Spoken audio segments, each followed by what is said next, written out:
Welcome to this week's edition of The Week Ahead. We're winding down on editions of The Week Ahead as the legislature is only scheduled to meet a couple more times, one of which is tomorrow. Yeah. And they're coming in to address what is presumably to be the governor's veto on the budget and to take care of some of the items that are currently on the appropriations table, special appropriations table. So it'll wind up all their work.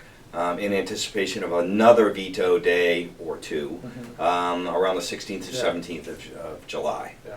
And there's a few pieces of legislation still hanging out there that they'll deal with when they come in tomorrow that will also, if they do get vetoed, get dealt with when they come back in July on the final veto day.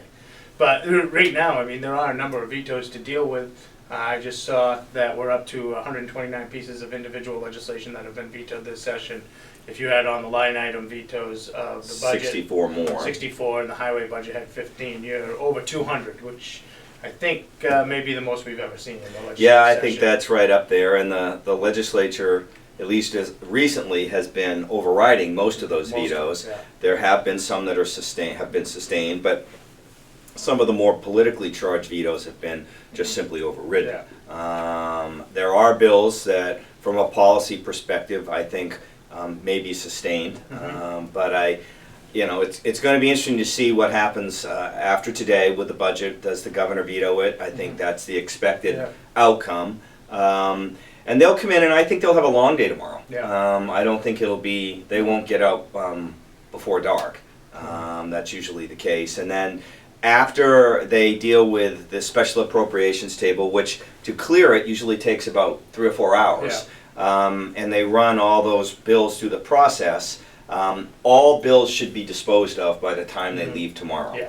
So the 10-day clock will then start ticking from that point, because they'll all go to the governor's desk, and they figure that 10 days, to get them clear of the 10 days, gets them to the 16th or the 17th or so of July, which is why they plan on coming back 2 weeks later, a little more than 2 weeks later. But it's winding up, and I think everyone's ready for it to wind up. They are. It was very clear last week when they were getting ready to go home, or the week before when they were getting ready to go home, that they just said they really need to get out. Yeah. And they were past statutory adjournment. People were anxious to be done. They have to do this today because of the budget. Otherwise, I think they would have had everything done, and they'd be coming back for a veto day, one more day. But that's the mechanics of the system, and there's nothing we're going to do that's going to change that. We will be there tomorrow. We will be there. We'll be there on veto day. Yeah. Which brings us to our Impact newsletter. Oh yeah, thank you for reminding me. We have not printed an Impact newsletter this week, and as a matter of fact, the next edition of Impact, printed edition of Impact, will be our final summary, which we are in the process of working on now.